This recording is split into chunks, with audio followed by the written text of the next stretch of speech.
Anyways, guys, funny story. Last night, right, Mum was like, oh, can I throw out your ex-girlfriend's toothbrush? And I said, yeah, sure, you know.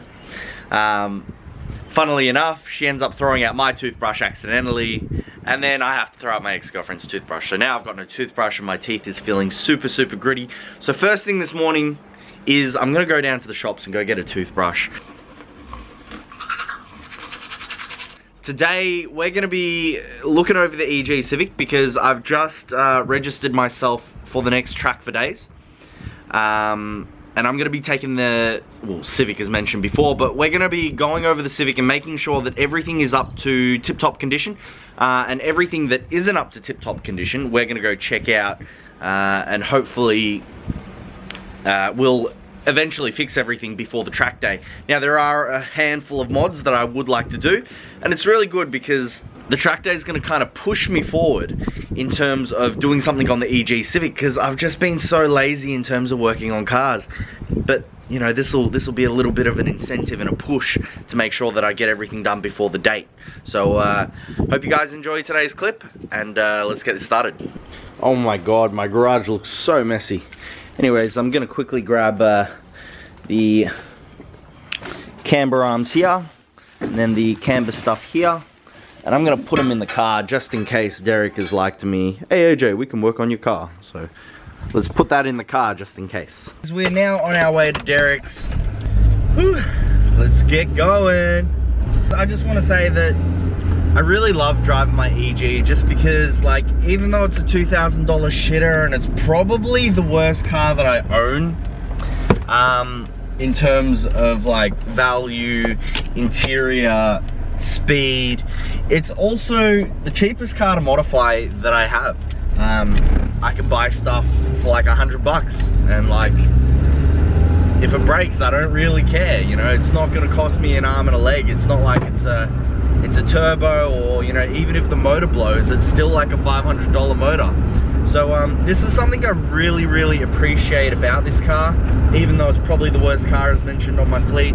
But you know what, it's also quite good on the track because it's so light, so nimble, and it just feels like really raw, like a driver's car. And you can literally turn the wheel, press the accelerator, and even though the rear wheels might be spinning, you know, you can still pull through a turn. So rear wheels might be sliding in terms of like losing traction. You can still press the throttle and pull through with a front wheel drive car. So bang for buck, I'd like to say that this is probably the best car, hands down, without question, that I own. Yeah, that's what I just love about this Civic. It's just so amazing. I'll see you guys shortly. I'm just heading over to Derek's now, and yeah, we'll be there soon. So, see you soon, guys. Yeah, boy, so we've got now the EG Civic in Derek's shop. Man, that is looking so low. Like, if you compare it next to this, like, four-wheel drive here. That's literally the roofline here. And then you can see all that of the four-wheel drive over the car, so. Hi, Derek. So guys, we finally made it to Derek's shop. I ate lunch, I had Hungry Jacks, and yes, it's putting on weight onto my cheeks, and yes, I'm getting fat. That's part of life, and I enjoy it. I enjoy good food. I also enjoy exercising, but you know, it all starts with the diet, they say. On the next track day, I kind of want to hit a 145 or a 144 abouts. I mean, I get told all the time, don't aim for a time, but you know what, I'm a time boy, you know, I'm always on time, and I want to be on time, and so I want to try and get that 145 in my next track day.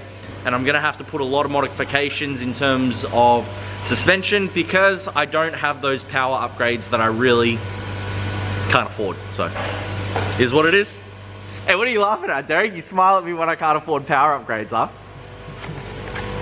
Look, this is the real power upgrade right here. That's my baby here. The real power is there.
guys, look, we got some max speeding rods.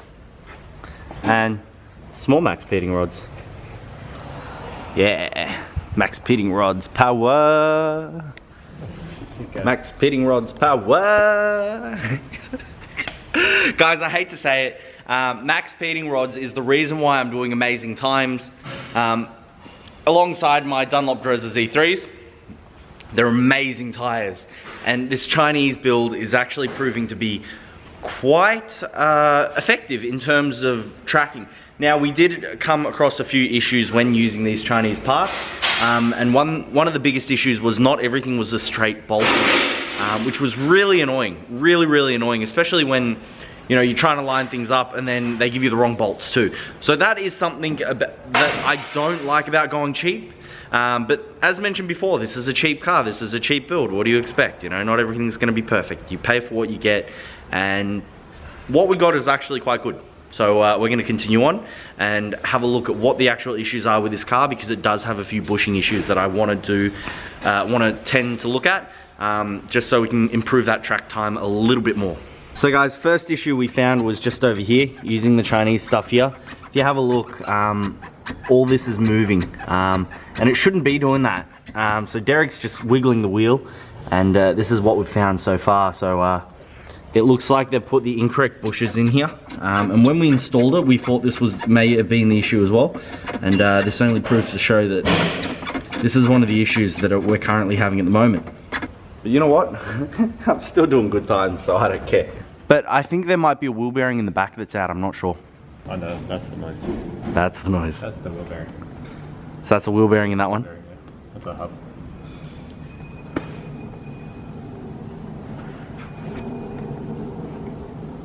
Wheel bearing. So guys, first things first, we're actually going to drop these bushes here, and then we're going to drop these bushes here, just because there's so much play in there, and I don't think that's very safe, and Derek says that's not very... Oh. Oh, where did that come from?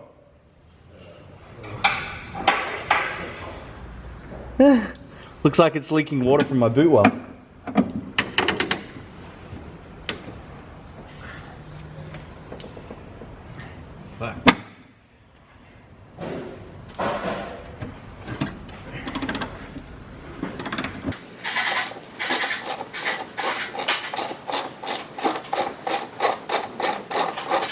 So guys, in short, the bolts are too small for the hole.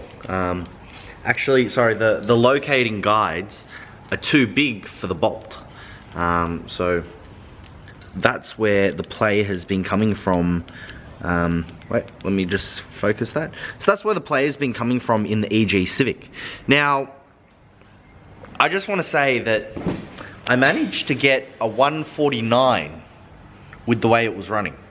So once we really hone in and fix this suspension up, we might be able to hit like less than 148, sorry, 148.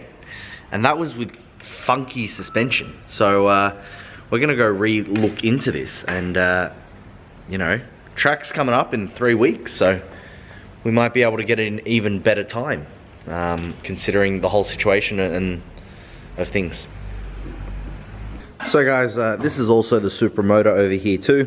Now, I haven't updated you guys in the next video, but the long motor is now together. We got the turbo on, we've got all the water feed lines and drain lines on, and the oil feed and drain lines on, which is really good. So this motor is ready to go in very shortly, very soon, which is super exciting. Super exciting. But unfortunately we go into a snap lockdown, so that's going to really be a pain in the rear. So I'm not going to be able to get it tuned so quickly, but at least it'll be in the car. So happy days, happy days. Gives me more time to save some money as well, because it will cost me a fair bit to get that on the road too. But at least this Supra is now inside as well. Thank you, Derek, for putting it inside after like 6 months of me asking you. So guys, I'm going to quickly put the camber adjustment in. Now we're just going to make it back to the exact same stock OEM size, so it doesn't actually add any camber to begin with. but we're gonna start that now. And Derek has now fixed up the original issue of the whole lower control arm moving back and forth. He's remade me a new bracket to hold in that bolt, so it fits really snug and there is no more play inside it. So we're gonna start with the camber adjustment, and I'm gonna start removing it now. Now I'm gonna do my best because I've only got one hand holding the camera and I've got one hand holding the wrench. So we're gonna have to see how it goes, and I'm just gonna do the best I can. So, watch out, what? So just over here, we've got this nut here, which is a 14, just over here, that we need to remove. And those two just in there. So we've got this one here, and this one here. And this is how we're gonna do the camber adjustment. Okay, so we've now removed the original camber, well, this is camber arm. So this is a fixed camber arm, whereas this one's adjustable. We've now spun it out to exactly the exact same length, just so we don't play around too much with the camber. Now we have to then tighten these bolts here, just to make sure that the camber does not change anymore. Oh, you better get that, Derek. Anyways, that is now preset to standard, and we're going to be installing this in the car. Just up here, just in there. So I'm going to quickly install this now, and as mentioned before, I only have one hand, so I'm going to do this now quickly, and I'll be right back with you guys in a second. So guys, we've now bolted that in, so we've tightened this one up, we've tightened this one up, and tightened this one up. We can now add camber, but I'm not going to add camber just because I'm going to wait for the wheel alignment guy to do it. Also, this lighting is absolutely shocking. It is flashing and reflecting, which is awful. Sorry guys. Apart from that, Derek is also fixing the previous issue we had with the LCAs and too much wobble throughout here. So he's now fixing that up, and it should be running nice and smoothly. So that should increase my track times in terms of making the car more rigid at speeds and not so wobbly. So it would have been quite wobbly in the rear end, especially when I changed the balance of the actual car. So now we're going to check if it shakes at all, and we're good. It doesn't shake anymore. So Derek's wiggling it as much as he can, and it no longer shakes. And same with this side here. Derek's shaking it as much as he can, and it's not shaking.